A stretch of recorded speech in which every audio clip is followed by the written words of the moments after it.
Booktube. Today we are welcoming a very special guest. You've probably heard me talk about her a million times across my various channels, and now I have the distinct honor of talking with her today, which I'm over the moon about.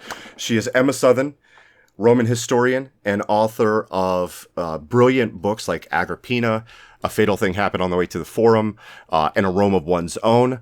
Emma, I'm so happy to talk with you today. How are you? I'm very well, thank you. I'm very happy to be here. Thank you so much for inviting me. I still can't really get over the fact that people actually read the books that I write, like mostly in my little house. And the fact that people are excited to talk to me is amazing. So, thank you. Absolutely, absolutely. No, I think people are going to love this. 'Cause I think you're just a fascinating persona in the Roman history space, and I kind of want to get into that because today we are going to talk about a range of topics from like your current and future books to various Roman figures, your writing style, your reading taste. But I think first it's best to ask, like, what was it about ancient Rome that made you say, "Oh, I can have fun with this. Like, this is what I want to do." Uh, I kept trying to leave, to be honest, but I became just really addicted to it I started doing Roman history when I was 16, and I did my A levels, which in the UK is like an optional higher education thing, and I only did it because you got to go on a trip to Italy and Greece, and I thought I was going to be a psychiatrist, and I started learning about the Romans, and I think the combination of how they imagine themselves to be and how I had always understood them to be from school as like very serious, very civilized, very pompous people, Hmm. and how they actually are, which is just chaos men, doing like bizarre things constantly. And as soon as I read Suetonius and was like, oh my god, these people are wild. um, and then I watched the 1979 porn film Caligula because it just happened to be on TV in the same year. I was like, okay, these people are like the combination of how they imagine themselves and how people imagine them and what they actually are is so it's such a clash, Yeah. that it never stops being funny to me that they can be walking around in a toga, but also they've got a pet leopard. And for their fun times, they will go and watch somebody get like murdered in a spectacular execution that is a reenactment of some very highbrow Greek myth. And you're like, who are these people? They want to act like they're fancy, and they're just Yeah. they're so messy. I don't think people understand that. Like when I try to like sell people on like why do you love Roman history, like because that's my main area of interest too. Whenever I go to a bookstore, I'm always disappointed in their Roman history book selection because I have three full hanging shelves of Roman history. So I freaking love it, but I don't think people understand the exact reason why. And I think it's exactly what you're talking about. They're incredibly messy. They're incredibly dramatic. And thanks to so many of the like Cicero's letters and stuff like that surviving to the modern day, we get a peek into their personal lives, their fears, their motivations, and whatnot. And there's such a contradiction, I think, of what they think they are, and I think what people think they are. Yeah. Yeah. Yeah, even Cicero, like he is held up for all of Roman history, Yeah. as this like ideal man, and people try to model themselves on him constantly. And like 200, 300 years later, you have people like Pliny the Younger writing letters about how much they love and admire him and how perfect he was in every way. But then you look at one, his letters, and two, his actual life, and he's just so dramatic. Yeah. He is so pompous. He's a gossip monger. Like he just loves writing gossip to people. He annoys everyone around him to the extent that they have him exiled just to make him be quiet because he keeps calling himself the father of the nation. And everyone's Yes. like, please stop. He's Um, he's got like those shirts with like the really cheaply made shirts. It's like Times New Roman font, and it's like Savior of Rome, and then it's like his yeah, picture with like a exactly. press on. And you read his letters, and sometimes he will like say things like, as the savior of Rome, I do Yes. feel. And you just know that there are people around him who are like, I hate you. And but his reputation becomes the reputation of like that he would have loved as the savior of Rome, as the father of Rome, as this kind of father of letters. But really, he's like closer to a kind of little bitchy Truman Capote than he is to anything else, and it's delightful. And he like leaves his wife for a younger woman because she's rich. Like Yes. he's such a like flawed human being, but we have this memory of him as a perfect kind of marble saint, and that contradiction is with every single Roman, and the whole of Roman culture, and therefore it has never ever got boring to me, Yeah. and I have never, even now, like 25 years into this, I'm still reading the sources and finding more stuff every day where I'm like, good grief. Yeah. I'm going totally off script with the questions that I want to ask, because I did want to ask about Cicero later, but I think this thread is so interesting to me. And I kind of want to use it in the framework of his relationship with Clodia Metelli, who I think is a fascinating figure. It's one of my favorite female figures in all of Roman history. You wrote it, you did a profile on her in a Rome of One's Own. She's like this aristocratic, a person who wields sort of like a power broker. I think she wields this influence, and at first her relationship with Cicero is one of like they're doing business together, right? She's conveying messages for him, and they have a really good relationship. And then once her brother, who is just beyond chaotic, once her brother kind of turns on Cicero, he completely about faces, and he goes on this big propaganda smear campaign against Clodia. And that's the image that comes down of Clodia, is all the nasty stuff that Cicero said in retaliation of how her brother treated him. And it's like you poked at him, you poked at him, you poked at him, and as soon as he turned around and pushed you, you cried foul, and then you want to smear their entire family. Do I have kind of like that relationship right? Yeah. In fairness, Clodius did have Cicero exiled and then burned down his house, which was For sure. quite a And it big was that thing. burning of the house moment that was like Yeah. the turning point there. It was the hurting point. The burning down the house was the real line. Yeah, and then he switches and he's like, okay, you're my enemies now. And he does have he has the power and he has the ability, because he is a great writer and he's a great speaker, Yes. allegedly. And so he has the power to ruin someone's reputation, or at least make it so that the thing that people will talk about in because so much of how people talk about of how people know things in Republican aristocratic circles is they just talk to each other, and it's rumor and it's gossip and it's letters. And so he can make it so that the thing that everybody says is, oh my god, did you hear Cicero said that Clodia slept with her brother? Like, he slept with both of them now. Yeah. And he can make it so that people will think of what he has said about them before they think about anything else. Yeah. Even if it's to refute that, he has that kind of cultural cachet that he can do it. And he does. And now we remember Cicero as the good guy, and Clodius and Clodia, like the Medea of the Palatine, they call her, because Yep. he destroys her reputation in order to save the life of a guy who did not deserve it. Yep. Yep. um, Yep. yeah, but he has that power to do it, so he was not worth pissing off. But they did foolishly, and they lost. Am I remembering correctly that Cicero's wife was concerned about the relationship that Cicero had with Clodia, thinking that he may have Yeah. been a bit obsessed with her? He did call her cow eyes all the time, which was like, Yes. so it doesn't sound in English like much of a compliment, but is like in Greek, it's like a kind of a divine reference, like saying she has divine eyes. Mm. So it is very much. It sounds a bit flirty, like that he obviously thinks she's kind of hot, and he calls her before he falls out with her and starts calling her nastier names. He like refers to her as being effectively very beautiful. And Yeah.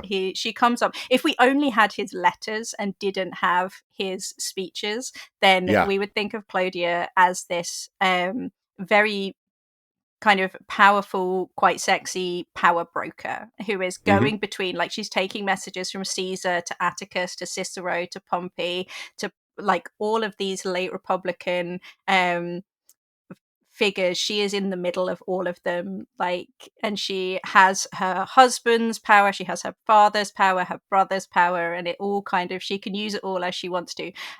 But we also have the Procylio, and as a result we also know that she had parties and allegedly liked to sleep with young boys. And she's also kind of known, if I have this correctly, kind of like a bit of a pioneer when it came to like I want to say like urban slang, gangster chic type style. Is that Yeah. accurate? Kind of bucking against the more traditional values. Yes, she's called a new woman by a few people, which is like this kind of Is that coded? yeah, well, it is to a certain extent, because it's basically women who are too rich and therefore men can't tell them what to do. Right.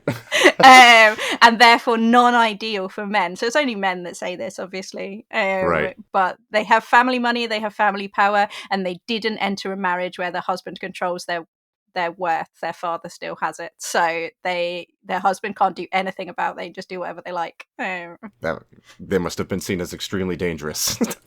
Hugely dangerous.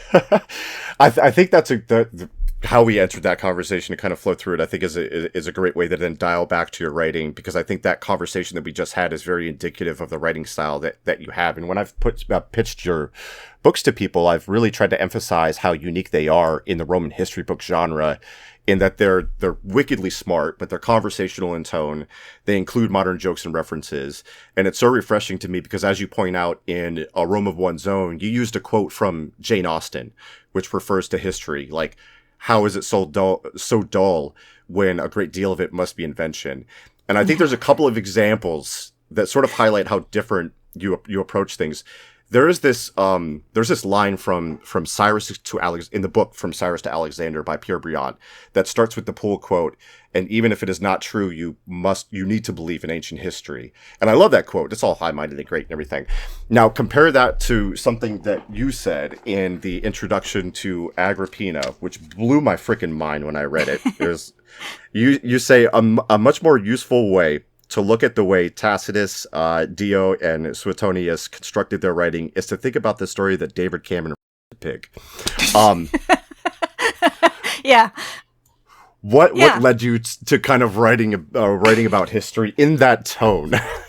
I mean, this is basically how I speak, and how I imagine I would be telling it to you if we were together. Essentially, like, I want you to be interested in it, and I don't particularly like enjoy reading books where I feel like I'm being lectured to from a pulpit, or whereby somebody is trying to be very serious or very neutral. Like, history isn't a neutral thing, really. You can't be objective about it. It is a subjective art, really. It's interpretation of other people's interpretations of other people's interpretations. And so I don't particularly. I always find it slightly frustrating when I have to read something where people pretend they're being objective. And basically, this is how I speak. And I could have been like, at the time when it was in the press in like 2015, it was David Cameron put an intimate part of his body in a pig, which just is, it's a really funny,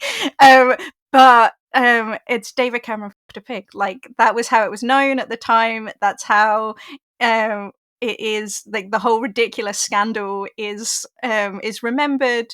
And it was a glorious day on Twitter when Twitter was good when this broke, and everybody in the whole of the UK had an absolute meltdown about it, and it was delightful. And now it is part of David Cameron's legacy forever. Like, he was Prime Minister for like 8 years or something, and he like did Brexit, and he did very like legalized gay marriage in the UK. But one of the things that's always going to be in every history book about him is he's going to have to address the fact that a former colleague of his like promoted this story that he had sex with a pig while he was a student.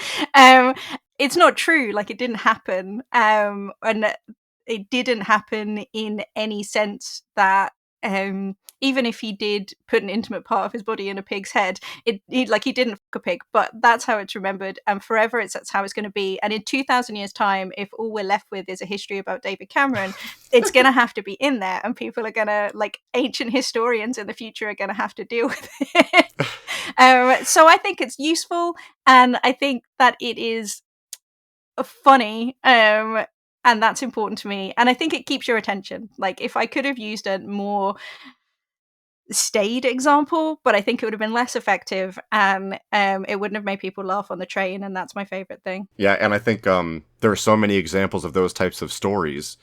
I guess a way you could put it is there are many pigs in Roman history. Yeah. It's just like we said. Sorry. Um, But you mentioned an interesting point too, in terms of like people can pretend to be objective. I get comments sometimes saying like, you know, is this book biased, or this book was biased? And I'm thinking, find me the unicorn that is an unbiased history book. It's not. Yeah. It's simply not possible, especially the closer that we get to modern stuff. And sometimes I also get feedback on books that are like, why are we applying or they seem to think we're applying modern sensibilities to ancient sources.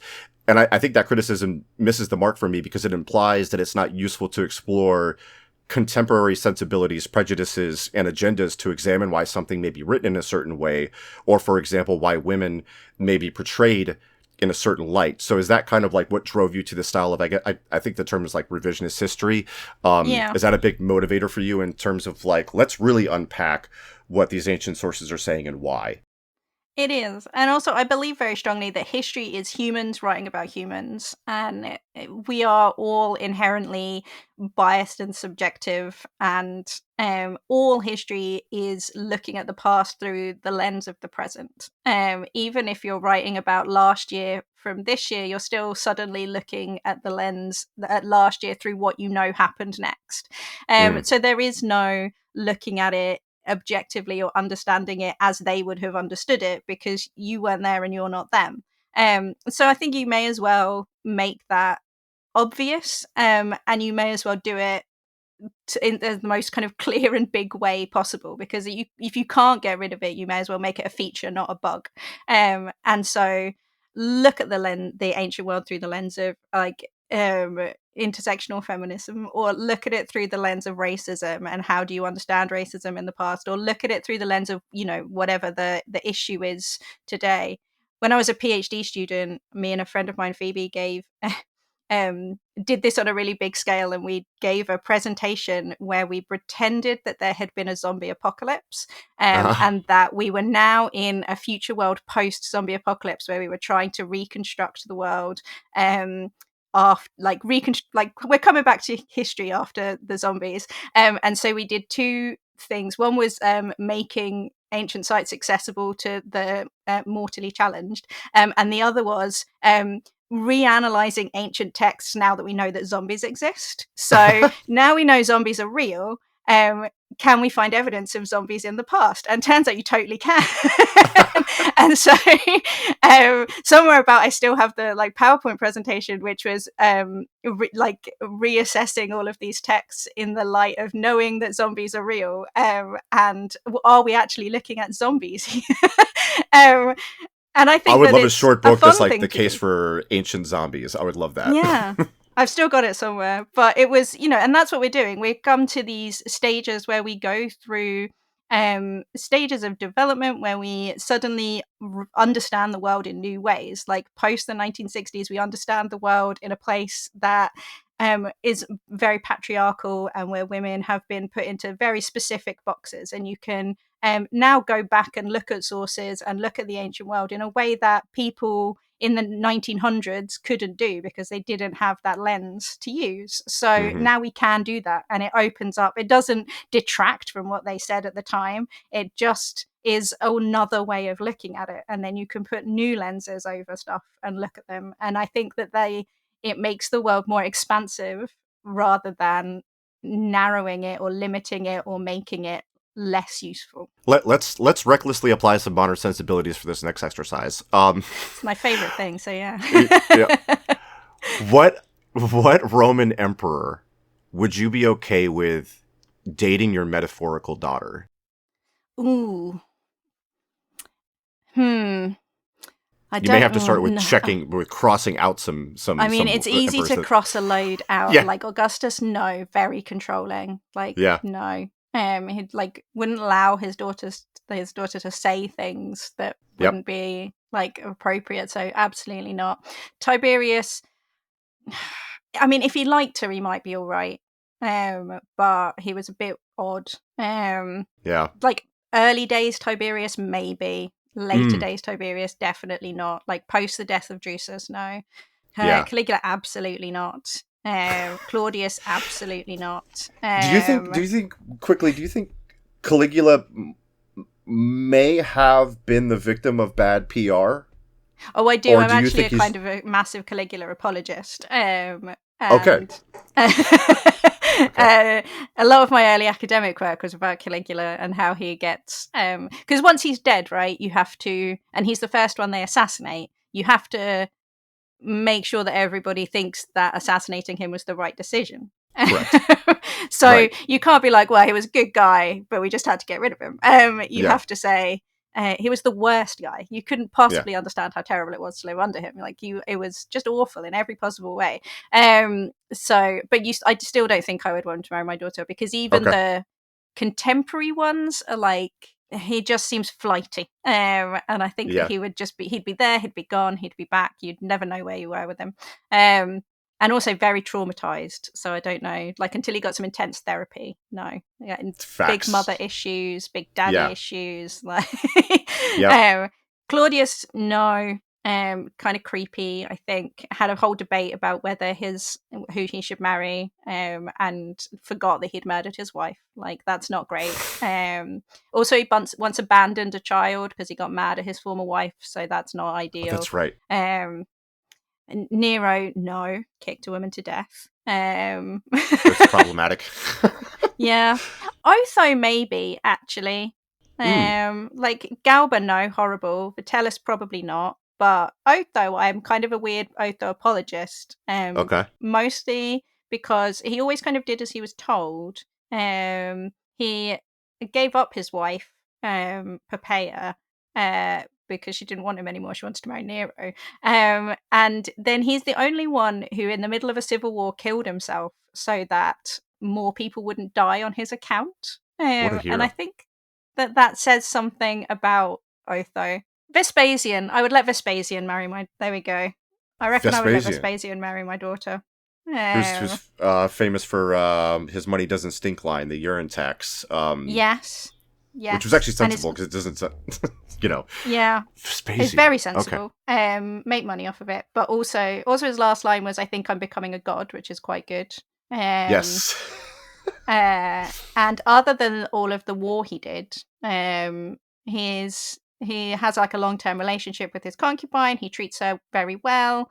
He won't put up with Domitian being horrible to her. Mm. Like, yeah, I'd let him, and maybe Marcus Aurelius actually. I was gonna think you might come with Marcus Aurelius. I forget how Diocletian is with women, but I think as an Mm, emperor he's underrated too. But I'm not sure about his personal life. So yeah, yeah. Vespasian and Aurelius makes sense to me. Yeah, and Aurelius, like his letters to Fronto were always really lovely. Like when Yeah, I really came round to Marcus Aurelius when I read his letters, and less his kind of affirmations. But yeah, I think he in his letters he talks about his children in a way where he clearly really loves them as well, which I think is nice. He did yeah. have like 14 of them, which is a lot, but still, yeah, I think that they're quite nice ones. They wouldn't. I mean, in an ideal world, I wouldn't trust a Roman near anybody, but Right, we're grading them on a it's curve, obviously. it's on a curve, yeah. Yeah. But yeah, I think I would let Vespasian marry my daughter. Okay. I keep an eye on him, but Keep an eye on him. Yeah. yeah. Next question. Why is there so much penis in ancient Rome? And I'm not talking about it being like largely male dominated. I'm talking about like the The literal winged. dicks. Yeah. The winged ghost phallus, the amulets with phallic charms, the windpipe shaped like penises for some reason. There's even a room called the penis that the Vestal Virgin Hmm. looks after, even though that's like PENUS. Still, the question remains: Rome is like rotten with penis. What's the deal with that? Basically, it's like a good luck charm. So it is a protective charm, which is incredibly patriarchal. The idea that the petite penis is protective, because Mm, then every man has a protective charm attached to him, and no woman does. But yeah, so it's basically it's like a. They're very big believers in magic and what we would call superstition, like and touching wood and charms and things like that, and the penis is a magical thing for turning away the evil eye, for protecting you from bad magic, from bad vibes, from ghosts that might come and hurt you.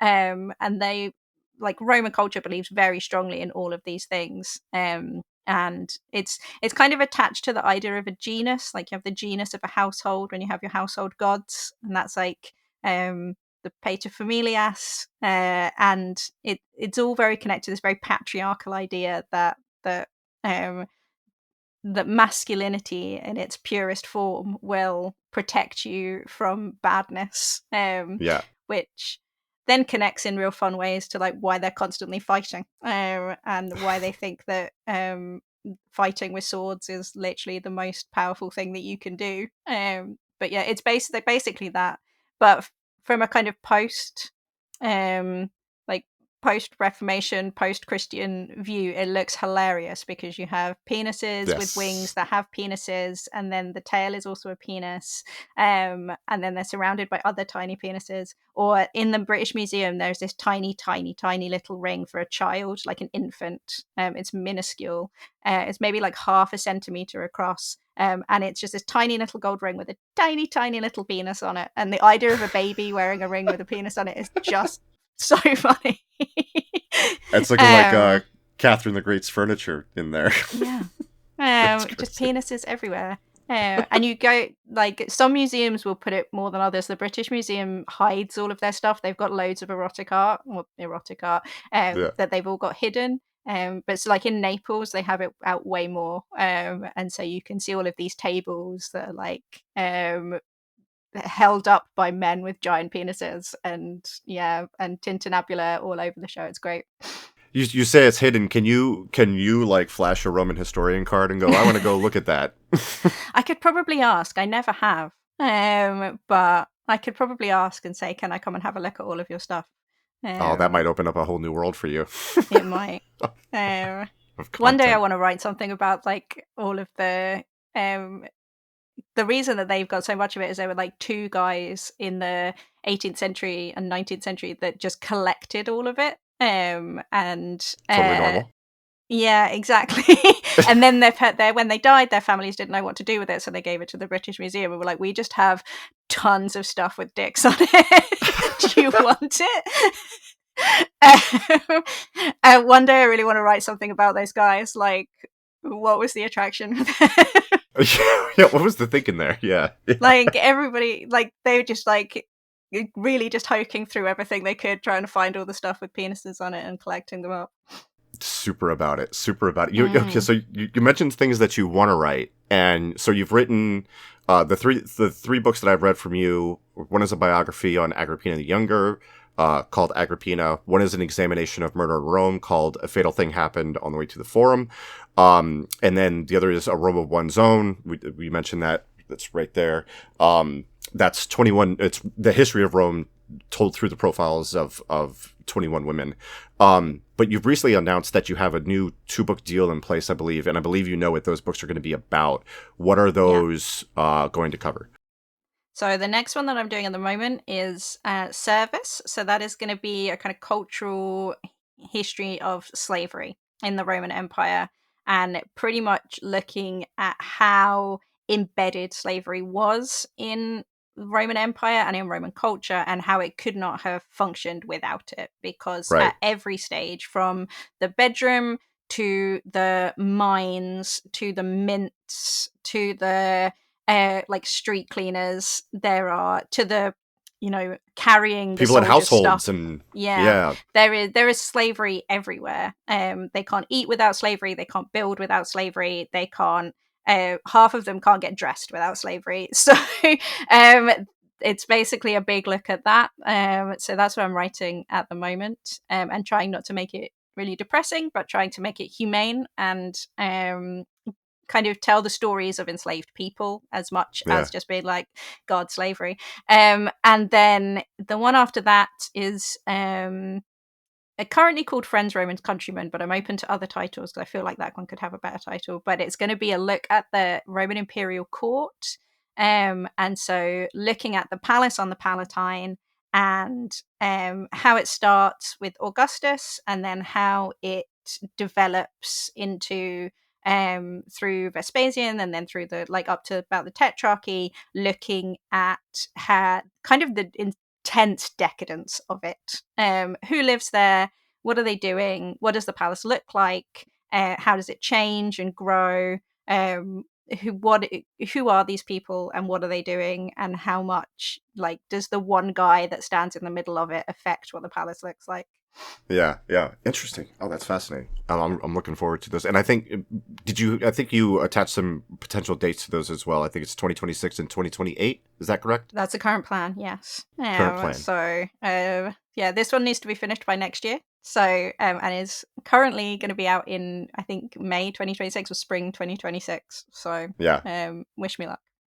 Oh, absolutely. And you said in the before we started the recording that you were reading Livy up Yeah. until this point of recording, looking into it. So you've been doing your due diligence on the research there, which is nice. Oh yeah, very much so.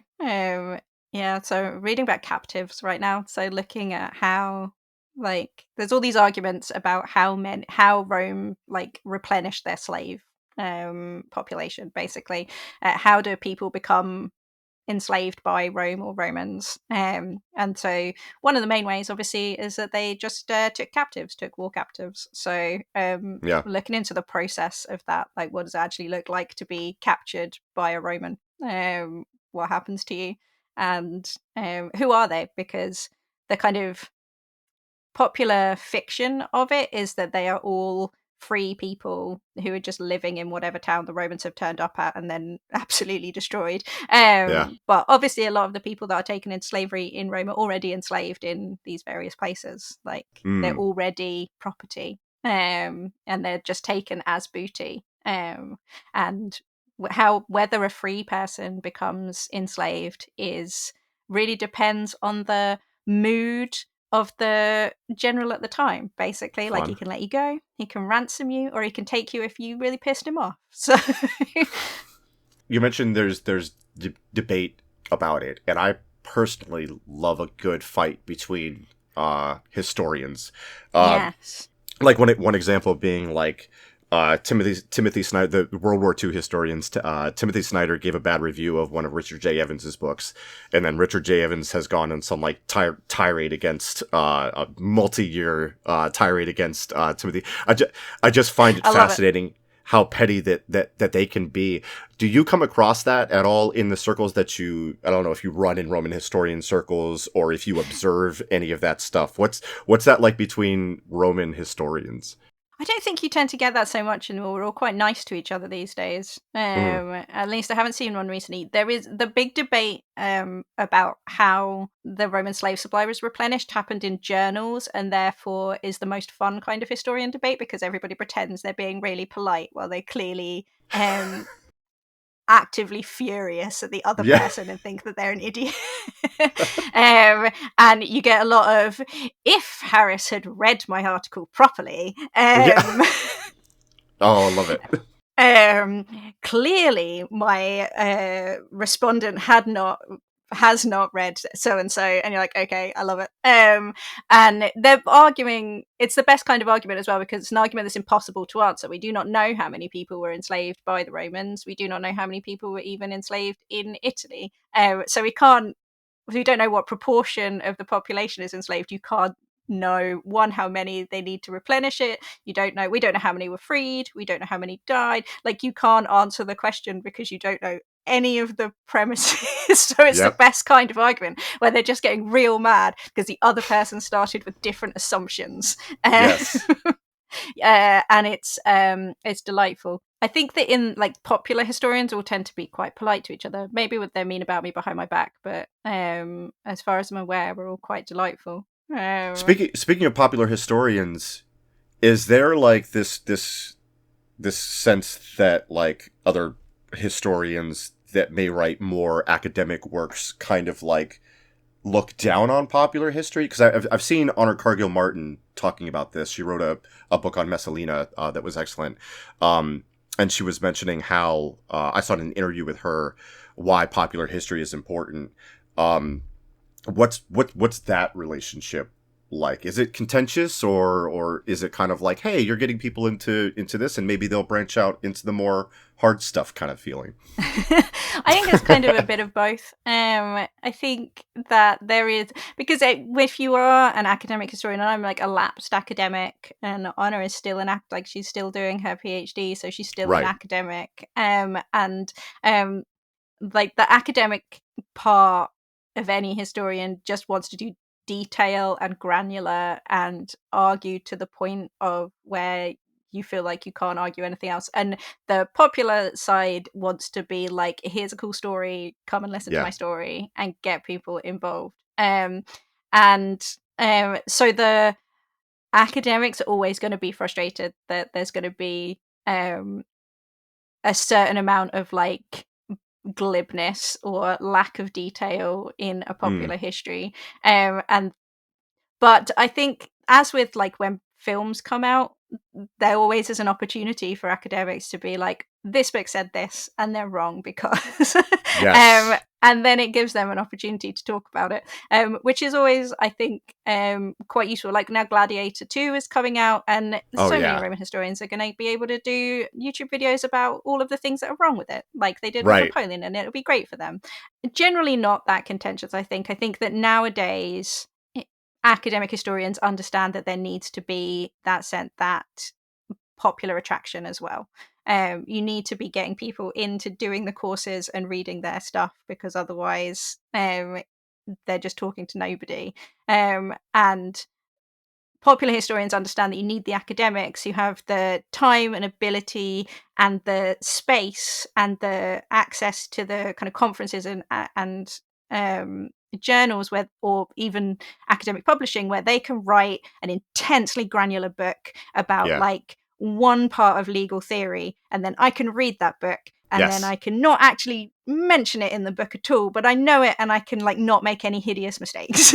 Yes. Yes. And so I think that as a general rule, we kind of balance each other. And I know that some academic, I've like spoken to some classes and stuff, so I know some academics use my books, which I always find unbelievably flattering, like knowing that academics don't hate me or think that I'm making terrible, monstrous mistakes. But I think it's a symbiotic relationship these days. Yeah. It used to be much more contentious, I think, when academia was a bit healthier. And now academia, especially arts and humanities, are very threatened in the UK, particularly. And so they understand that they need, every so often, they need a gladiator to, or a popular book to push students into them. Yeah. They can sneer at it, but they can still make content out of it. So it's like Exactly. And yeah. it's good for everybody. Yeah. That's a fascinating ecosystem to me, and you mentioned how like validated it can be that like historians will cite your work. I get the same feeling when I'm able to make connections with you and Honor Cargill Martin and people like Patrick Wyman and whatnot. It's like, okay, I make a lot of history book content. Thank God the historians don't hate me. At least the ones that I talk with God, no. anyway. Yeah. I think that it's because most book content, obviously, I'm also a bookseller, so 2 days a week I work as a bookseller, and I know what most book talk content looks like from Yeah. that, and it is mostly not history books. Yes. And so anybody who's talking about history books and saying this one's a good one, this one's a good one, if you like this, you'll like this, is fantastic for us, because we know that we're not writing in like the world's most popular market. Right. and we know that we're never going to be like buying a palace with our massive book earnings. Yeah. We pretty much do it for the love of it and the hope that we'll sell a few thousand copies. And so anybody else who is also saying I love this and telling other people who might be interested is great. That's awesome. Awesome. Yeah, and it's funny too. I sometimes get the comment that like, I don't believe you read all those. I think you just skimmed them and used AI. And my thinking is, then why would I pick the history genre if I'm just Yeah, it's trying to make true. money out of this? Because it's not a top selling one. Like Romanticy's right there. right, Yeah. it's right there. Yeah. Speaking of which, and I don't want to be respectful of your time as well, but the last thing that I wanted to talk about, because you kind of alluded to it, was your you work at a bookstore. You mentioned on your Substack some of your reading habits and whatnot, and you're a pretty voracious reader. And it's not always the history stuff. You also read some different genres. We talked before we started recording about the Sharp series from Bernard Cornwell, which I just read. Sharp's Tiger. I really enjoyed it. You mentioned in A Room of One's Own, like your silly little Sharp novels, and I was like, that sounds fun. I kind of need that in my life. And Did I get you into Sharp? Oh You my did. god. It was directly you. Yes, your influence got me into Sharp. I That's delighted me. Genuinely, everything I know about Napoleonic Wars comes from Sharp, and I just like in my head have to take out Richard Sharp from all of the stories. I'm like, okay, yeah, I guess I know what happened at Salamanca. Yeah. You read the note at the end about Yeah. You read, because I don't know, that's actually a weak spot for me too. So when I read it, I was like, ooh, I'm actually kind of getting a history lesson too. This is cool. So I really enjoyed it. They're so fun. Yeah. What other book genres do you tend to lean towards, or if you have like, favorite books that you would recommend to everybody or anything like that? What's your current taste? I'm a big science fiction reader. Mm, So that was my main science fiction, horror. Are probably my main genres, really. That I read a huge amount of. This evening, actually, I'm going to my sci-fi book club that I've been running for 8 years. It's our 8-year anniversary of my oh, science fiction nice. book club. So, and I just think sci-fi is such a vast genre that you can read in, um, and you can do so much with it, and you can do science fantasy as well, and do big Mm-hmm. things. And so I love all of the like James S. A. Corey books, Mm, and I also love like uh I love the way that you can look at the world and how people imagine the world. I think tells you so much about a culture and a time. So there's like so much Chinese science fiction coming out right now, which is fantastic, and Afrofuturism, and you can So I read a huge amount of science fiction, and I read a huge amount of horror as well. Like Stephen Graham Jones, I'm completely obsessed with currently, and I've read trying to read as much of his as I can, but he's written like 20 novels, so it's quite tough. um, and yeah, so those are my main like really big genres. And occasionally I lean into fantasy, but I don't like dragons. I'm the ooh, only science fiction person in the world that doesn't like Star Wars, and I don't like dragons. So I'm interesting. tough work with fantasy. But I will say everybody in the whole world should read Susanna Clarke's novels, Piranesi and Oh, um, it was a Piranesi and Norrell and Jonathan Mr. Strange. Yeah. Yeah, are Yeah. both perfect novels. And they are, of all of my tattoos, I only have one book tattoo, and it's a Piranesi tattoo, because I just think she's perfect in every way. And yeah.